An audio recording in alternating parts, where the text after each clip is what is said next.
करते हैं आपकी वर्कशीट नंबर 9। ये आपकी साइंस और एसएसटी 2 सब्जेक्ट की आई है। तो पहले दोनों इंग्लिश मीडियम में भी आई हैं और दूसरे नंबर पे हिंदी मीडियम में भी आई हैं। तो मैं हिंदी और इंग्लिश दोनों बनाऊंगी, आप लोग ले लेंगे। चलिए, तो पहले आप लोग इसे अच्छे से लेबल कर लेंगे, विषय डाल देंगे, क्लास डाल देंगे, अपना नाम, अपने टीचर का नाम और वर्कशीट नंबर और डेट आप लोग लिख लेंगे। आज हमें क्या पढ़ना है? विविधता और भेदभाव में आज हमें पढ़ना है समानता के लिए संघर्ष, यानी किस तरह से लोगों ने अपने आप को समान दिखाने के लिए कितना संघर्ष किया है। देखिए, पहले हम लोग थोड़ा सा पीछे जान लेते हैं कि अंग्रेज़ों के ज़माने तक, जब तक हम अंग्रेज़ों के ग़ुलाम थे, जब तक हम आज़ाद नहीं हुए थे, तब तक की लोगों के दरमियान बहुत ज़्यादा भेदभाव का सिस्टम था। लोग जाति, रंग, भेदभाव, है ना, और जो आपका लिंग है, इसके अकॉर्डिंग बहुत ज़्यादा भेदभाव करते थे। मज़हब के अकॉर्डिंग भी किया जाता था। ठीक, तो चलिए आज हम लोग इस वर्कशीट को पढ़ते हैं, देखते हैं क्या कैसे भेदभाव हुआ करते थे और उनको सुधारने के लिए, उनको सही करने के लिए क्या क्या तरीके आजमाए गए। प्यारे विद्यार्थियों यानी प्यारे बच्चों, आज़ादी से पहले शोतिश वर्ग यानी कि जो नीचे लोग होते थे, महिलाएं, जनजातियां, किसानों और समाज सुधारकों ने ब्रिटिश शासन से असमानताओं के खिलाफ लड़ाई लड़ी, क्योंकि ये असमानताएं बहुत ज़्यादा फैली हुई थी। असमानता मतलब क्या होता है? दोनों को इक्वल ना मानना, एक को बड़ा मानना, एक को छोटा मानना। ठीक है, आज़ाद भारत के समाज से किसी भी असमानता और भेदभाव को दूर करने का हर संभव प्रयास किया गया, यानी ये प्रयास किया गया कि जो हमारा भारत आज़ाद हो रहा है, इसके अंदर जो भी प्रॉब्लम्स हैं, जो भी असमानता है, उनको दूर की जाए। हमारे देश में प्रत्येक व्यक्तियों को समान अधिकार और समान अवसर प्राप्त है, यानी हमारे देश में जो भी लोग रहते हैं, सबको समान अधिकार प्राप्त है और सबको समान अवसर प्राप्त है।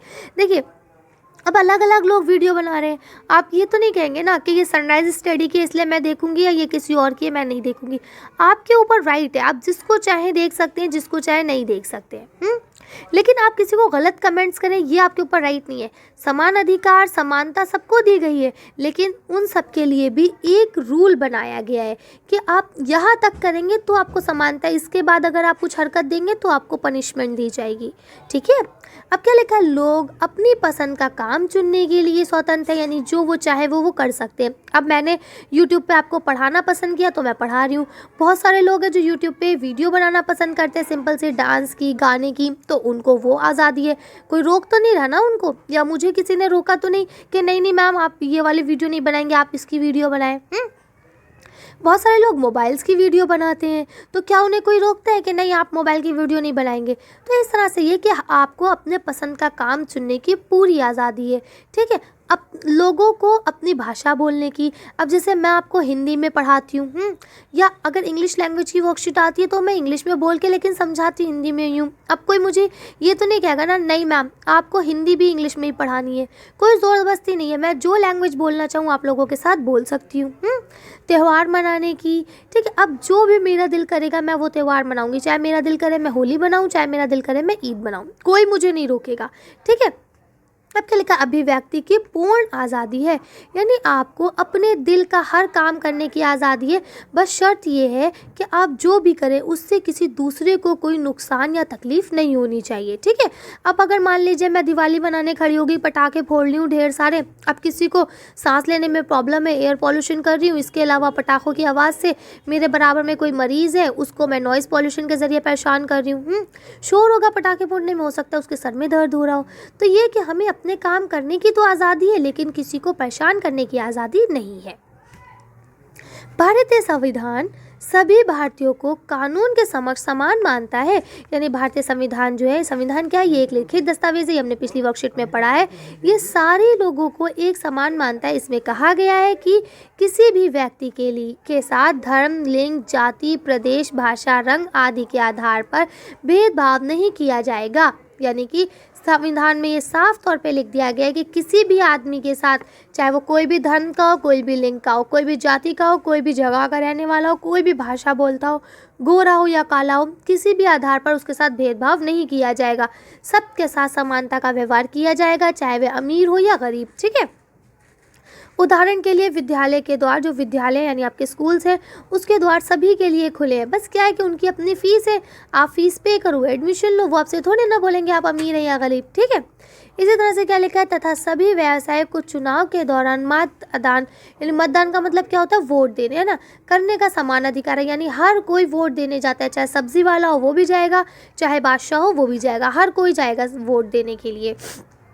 किसी से ये नहीं कहा जाएगा कि आप झाड़ू देते हैं इसलिए आपको वोट नहीं देना है, या आप बहुत अमीर आदमी हैं आप घर पे ही रहो, आप घर पे बैठे बैठे वोट दे दो, ऐसा कहीं नहीं है। सबको जाना पड़ेगा वोट देने के लिए, और सबके लिए वहाँ पे समान अधिकार है, सबको लाइन में खड़ा होना पड़ेगा, है ना। तो वही चीज़ यहाँ बता रहे हैं कि हमारा जो संविधान है वो सबके लिए समान है। अब इसमें सबसे पहला कौन आता है, संवैधानिक उपायों के बावजूद भारत में असमानता के लक्षण दिखाई देते हैं।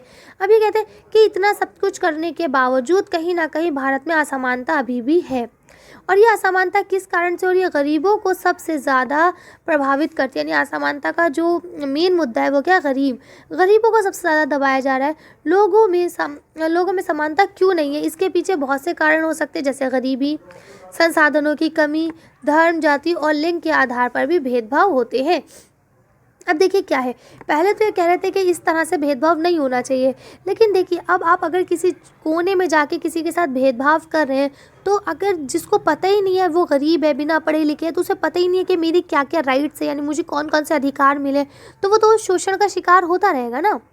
वही चीज़ है, तो जो गरीब लोग हैं वो पढ़े लिखे नहीं हैं या उनके संसाधनों की कमी है, तो क्या है, बाकी लोग उनका शोषण करते जा रहे हैं।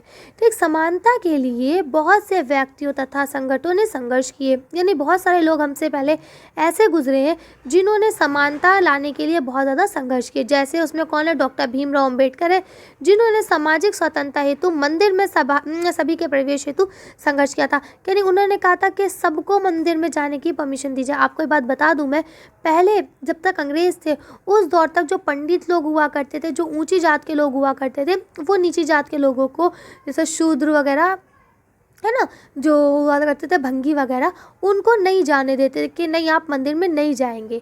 और भीमराव अम्बेडकर ने इसी के खिलाफ आवाज़ उठाई थी और कहा था कि हमें भी मंदिर में प्रवेश करने की इजाज़त दी जाए। ठीक इसी तरह से स्त्री शिक्षा हेतु महात्मा ज्योतिबा फुल्ले तथा सावित्री बाई फुल्ले ने संघर्ष किया था। यानी पहले ज़माने में कहा जाता था कि औरतों को पढ़ने का क्या मतलब बनता है, औरतें नहीं पढ़ेंगी, लड़कियां नहीं पढ़ेंगी, इनको तो सिर्फ घर के काम काज सिखाओ, बस इनको चूल्हा चौका कराओ। तो उसके चलते महात्मा ज्योतिबा फुल्ले और सावित्री बाई जो फुल्ले थी, इन दोनों ने मिलके ये संघर्ष किया था कि नहीं, लड़कियों को भी पढ़ाना चाहिए, क्योंकि एक लड़की ही है जो एक घर की बुनियाद डालती है। अगर वो पढ़ी लिखी नहीं होगी तो आने वाली जो पीढ़ियाँ हैं वो खुद ब खुद जाहिल पैदा होंगी। क्योंकि कहा जाता है कि सबसे पहला स्कूल जो होता है, सबसे पहला जो विद्यालय होता है वो हमारी माँ होती है ना। और अगर हमारी माँ पढ़ी लिखी नहीं होगी तो वो हमें वो तमीज़, वो तहज़ीब नहीं सिखा पाएगी जो हमें एक अच्छे नागरिक, एक अच्छे इंसान बनने के लिए ज़रूरी है। इसीलिए इन्होंने कहा कि जब तक लड़की नहीं पढ़ेगी समाज जाहिल ही रहेगा।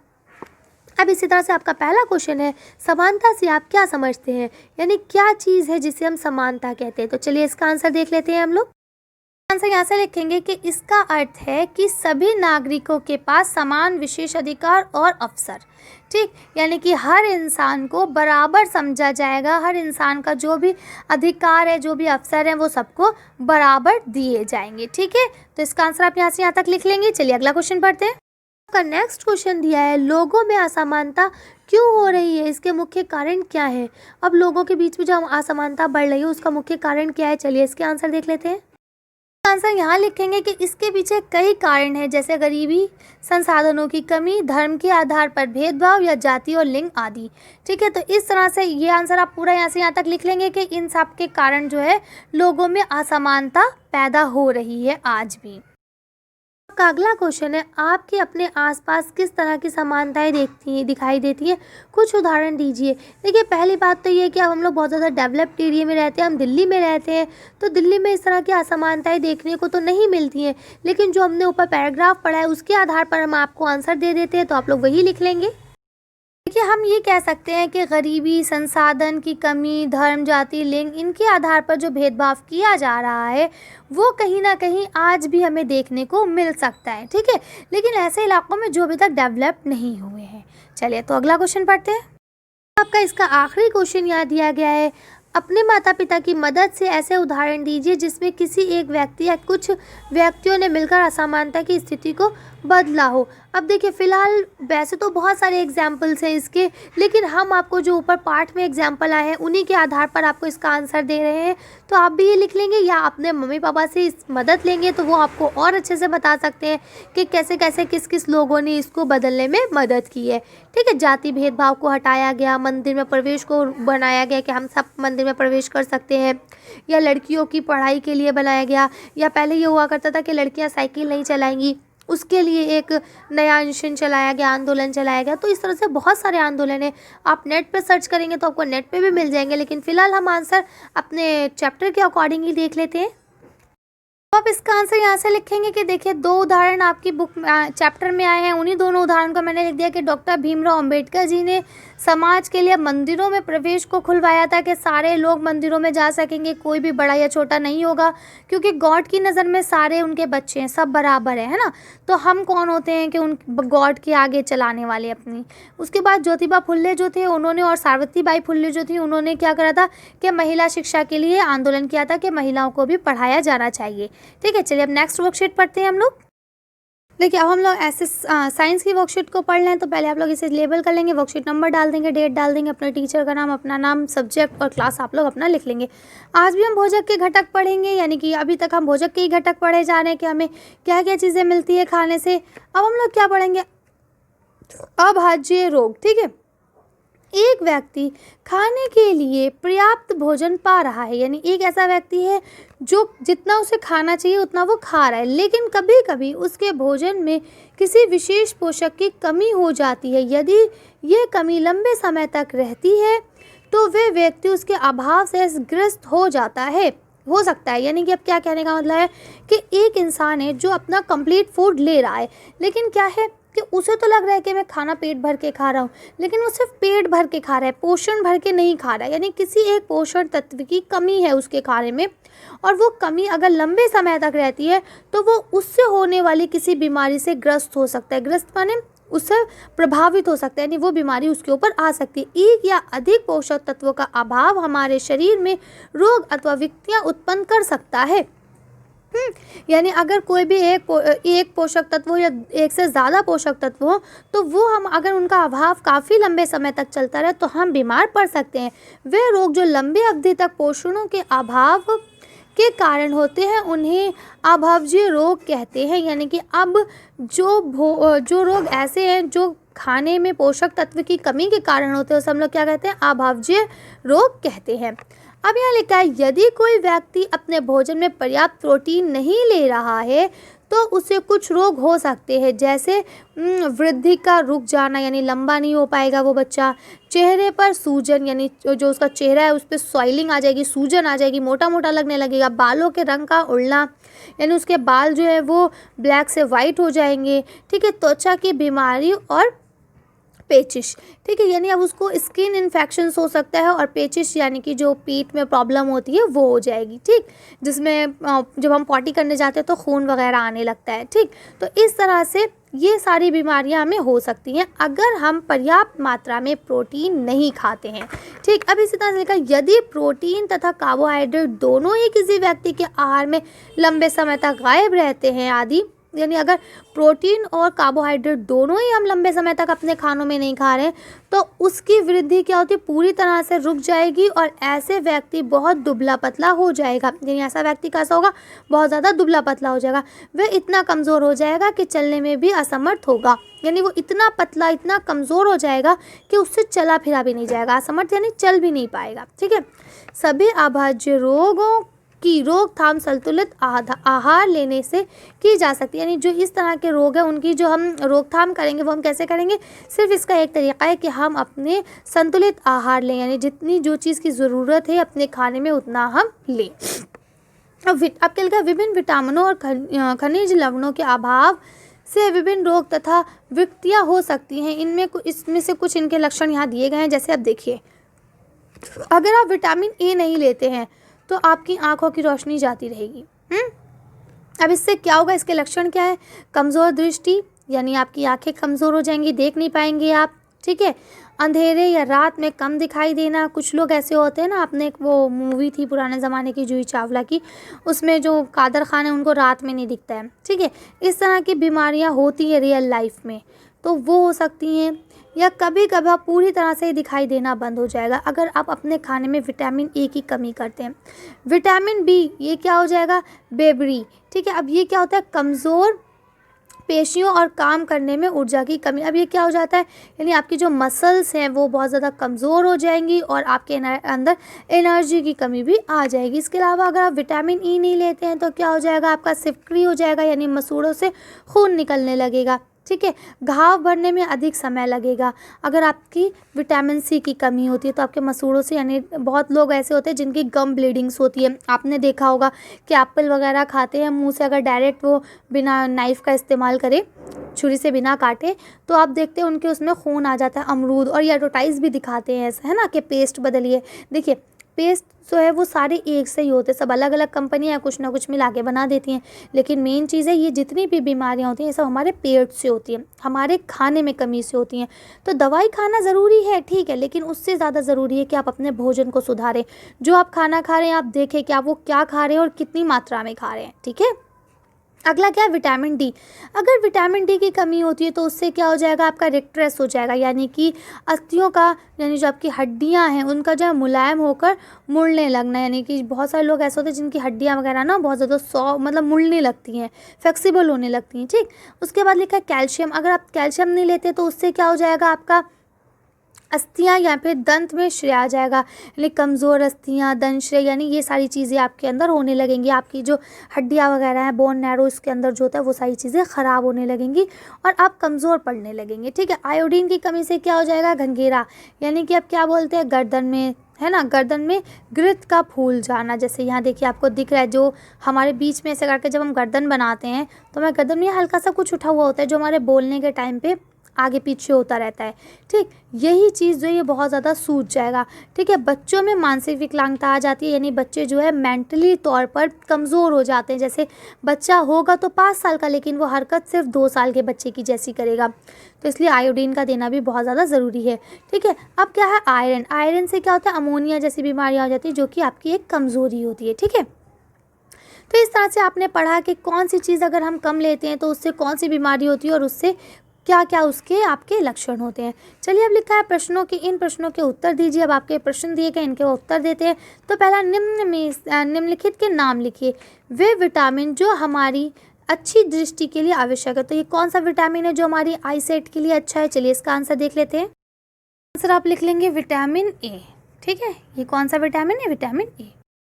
नेक्स्ट क्वेश्चन यहाँ दिया गया है, वह खनिज जो हमारी अस्थियों के लिए आवश्यक है। तो कौन सा खनिज हमारे अस्थियों के लिए आवश्यक है, कैल्शियम। चलिए इसका आंसर देख लेते हैं। इसका आंसर यहाँ से लिख लेंगे कैल्शियम, ठीक है।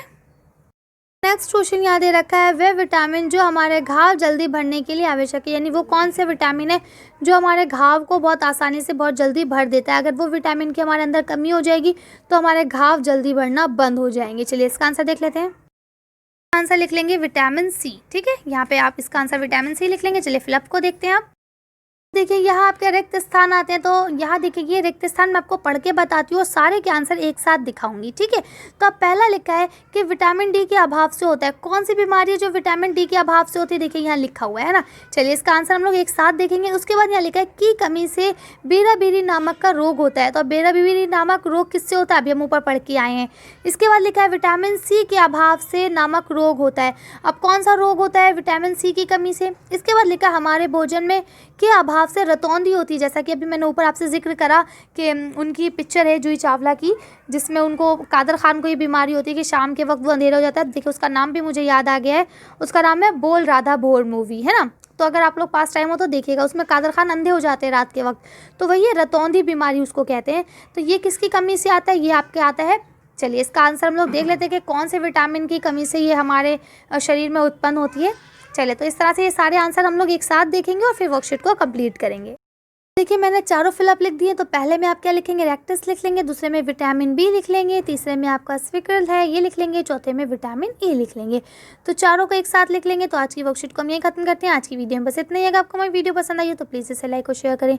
अगर अभी तक आपने हमारे चैनल को सब्सक्राइब नहीं करा है तो प्लीज़ हमारे चैनल को सब्सक्राइब करें। Thank you for watching.